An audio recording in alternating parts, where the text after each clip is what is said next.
Maintenant, à l'heure actuelle, la zone d'échéance prend trop de place car de toute évidence, il ne s'agit que d'une seule ligne d'information. Label du texte vue et la date limite.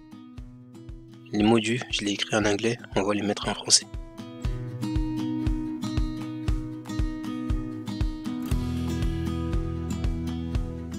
Nous voulons donc réduire la qualité d'espace qu'il prend. Mais ce sera aussi bien si tous les côtés droits avaient un fond blanc par opposition à droite est un blanc et l'autre étant en quelque sorte un fond de type gris.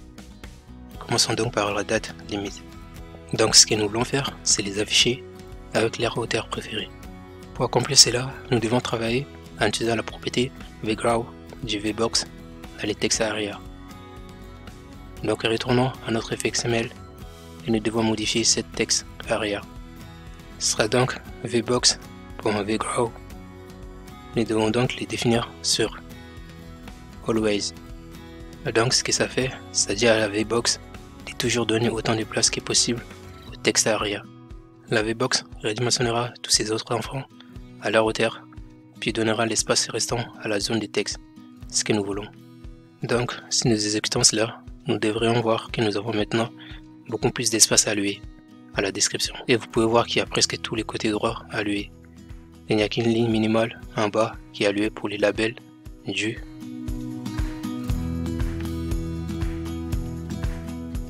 Ensuite, nous allons nous occuper de la couleur d'arrière-plan des labels et nous utilisons du CSS dans les fichiers XML pour définir les arrière-plans en blanc. D'abord, nous allons arriver ici au premier label qui contient les textes du et nous allons y ajouter un style. Donc nous allons faire -fx, -background, -color et des points white. Et on copie et les colle dans les deuxièmes labels.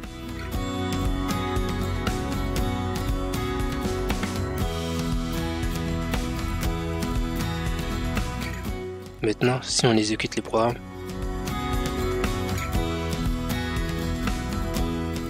vous pouvez voir que les labels, la date limite est toujours grise. Et c'est parce que nous n'avons défini aucun texte et que rien n'est donc dessiné pour le label dans cette zone. Donc ce que nous voyons, c'est la couleur d'arrière-plan des VBox. Et nous pouvons cliquer dessus. Vous pouvez voir qu'il est toujours affiché. Nous devons donc trouver un moyen de convertir cette partie en blanc également. Donc ce que nous devons faire, c'est également changer la couleur d'arrière-plan de la VBox en blanc. Donc je vais copier les styles du label et les coller dans VBox.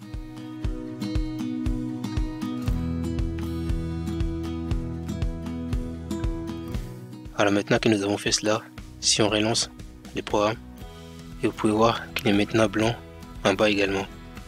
Et évidemment, lorsque nous sélectionnons quelque chose, nous avons toujours le blanc en arrière-plan. Ce serait bien si les premières affaires dans la liste étaient sélectionnées lors de la première exécution de l'application, avant que ces labels du ne soient pas là sans aucun élément sélectionné. Ajoutons donc les codes pour les faire maintenant. Vous sélectionnez les premiers éléments de la liste des tâches à chaque fois que l'application s'exécute.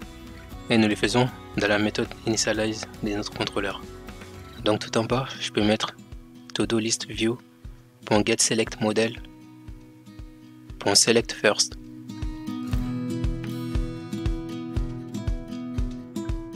Qui est la méthode qui va juste sélectionner les tout premiers éléments de la liste des tâches. Donc si vous exécutez cela,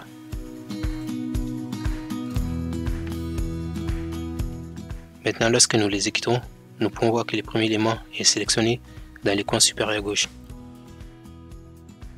Cependant, les détails n'apparaissent pas sur les côtés droits. La question est donc de savoir pourquoi cela ne fonctionne pas. Eh bien, si nous revenons au FXML pour notre liste view,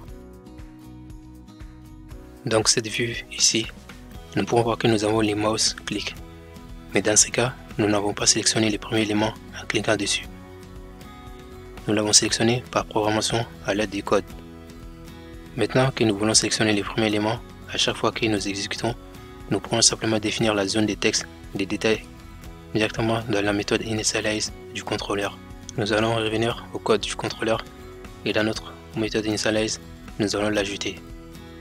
Je vais donc faire todo list view.getSelection model, .select item property, .add listener, et entre parenthèses new change listener.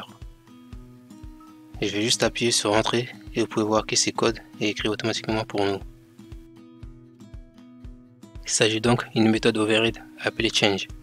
Et si vous vous souvenez de ce que nous avons fait sur les événements et la gestion des événements, vous vous souviendrez, espérons-le, que ces gestionnaires d'événements sont également appelés event listener, car une application écoutera un événement. Et lorsque cet événement est déclenché, les gestionnaires d'événements associés s'exécutent. Ainsi, notre gestionnaire d'événements sera une instance de la classe changeListener. Donc, dans notre code, nous utilisons une classe anonyme pour les gestionnaires d'événements et nous remplaçons la méthode les change, comme vous pouvez le voir. Ainsi, lors de l'écriture du code qui crée et définit les event listeners, il est très courant de nos jours d'utiliser des expressions lambda. Mais comme nous n'avons pas encore abordé les expressions lambda dans les cours, nous allons écrire les codes ici par souci de clarté. Donc nous allons faire quelque chose dans ce sens. Si la nouvelle valeur n'est pas égale à nul,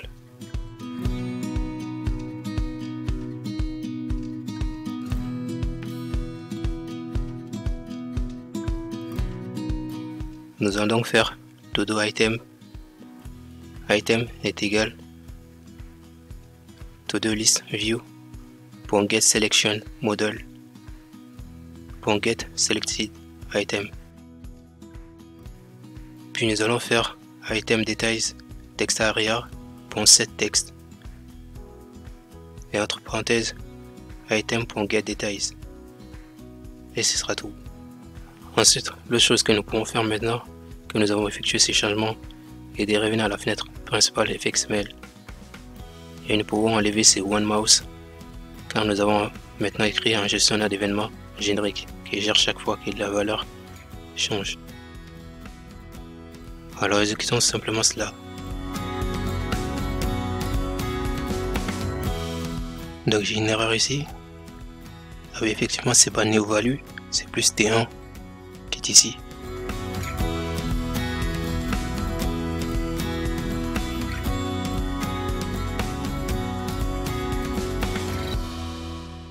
Ainsi, vous remarquez automatiquement que le premier élément a été sélectionné. Et nous avons automatiquement les détails affichés sur le côté droit. Voilà donc pour cette vidéo. Dans la vidéo suivante, nous allons passer à l'affichage de la date limite. Donc dès que je clique, la date doit s'afficher aussi. Allez, je vous dis à la prochaine.